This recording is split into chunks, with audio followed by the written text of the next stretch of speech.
If you're confused, let me catch you up. I am going to make a comic about moon people. They're my own characters, and I thought it would be so cool to try to create their ritual outfit and see if I could cosplay it. I like making costumes, and I think I do a pretty good job with it. Not that I'm a professional seamstress or anything. I just like making things and seeing if it looks good. And this is what I did last week. So let me show you what I'm up to this week. I'm attaching the half moons to both shoulders. This way it looks like horns and it's kind of warrior ritual-esque. Next, the mask.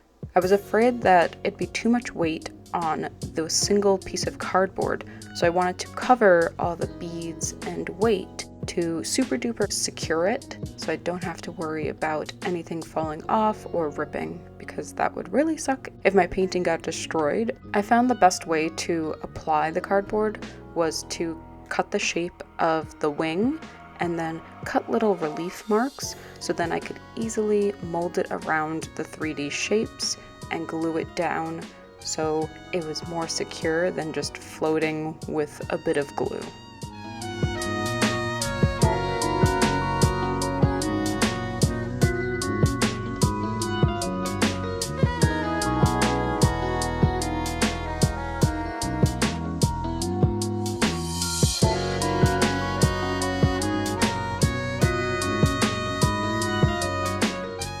This area, I thought it would be a good idea to add layers of cardboard to get a little bit of distance from my face and the mask. Also, hopefully secure some weight for the headband piece that's going to be on top of my head. Then I glued on the top layer of the mask. I was nervous to glue it on the paint side because I worked so hard on it, but I just made sure everything was secured and was pretty even. I think it looks pretty good.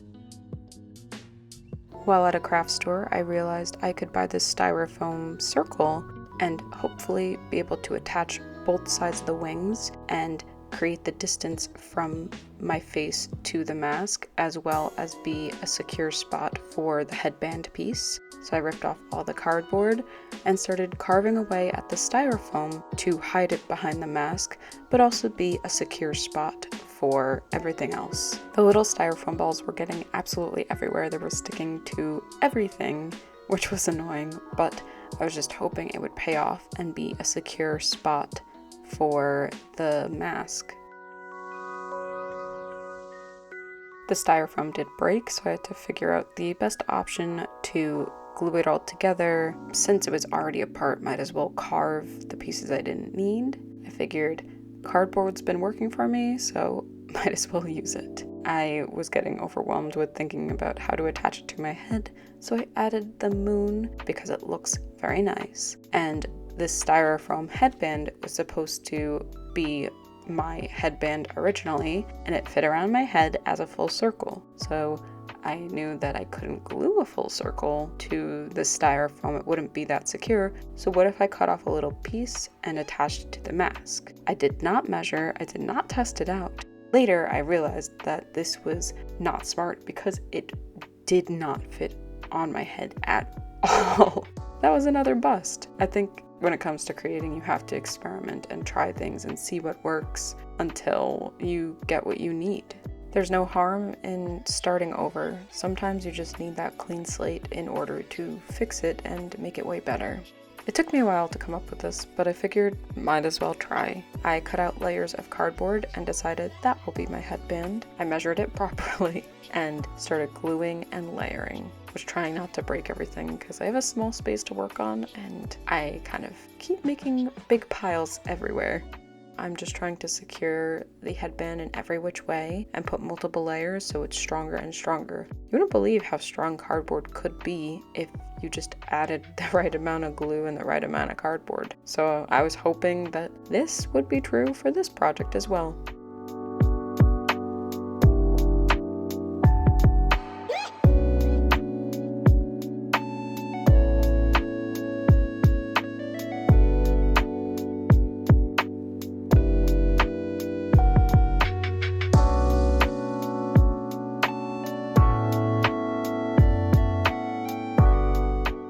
Just so you know, so far this is working pretty well as the headband to hold all the weight. I got all this foam so then I could start making the chest plate as well as the necklace and hopefully the leg plates as well. I didn't wind up getting enough foam, and here's where I realized this looks like Kraft American cheese slices. I realized that it was a sticky foam paper, and that worked out pretty well.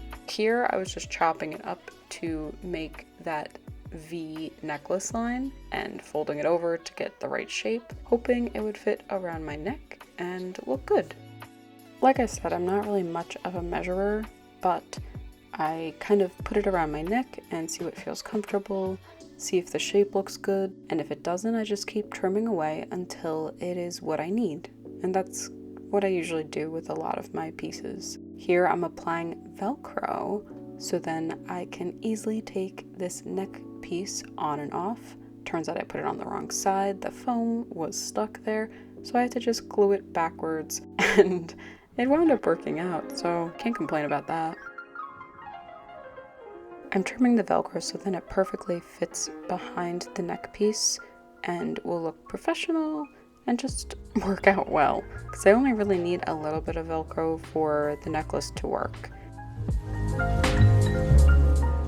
I always make this plated striped pattern on the necklace, kind of like multiple pieces of gold are layered on top of it, and I wanted to recreate that. I figured as long as I put that texture there and paint it over with a gold, it would look similar to my sketch, and that's what I'm going for. As long as it looks decent, it's okay.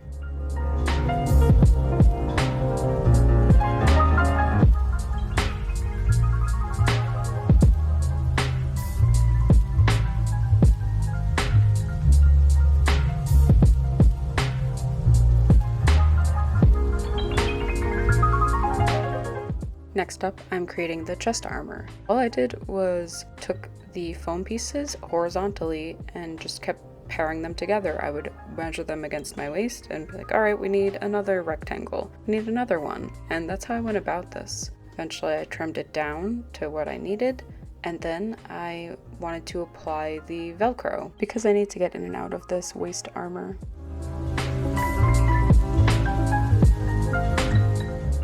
I laid the other end of the armor to match the Velcro so that it was even. Turns out it didn't stick directly to the foam, so it needed a little assist from the hot glue, which was fine, and it stuck on way better.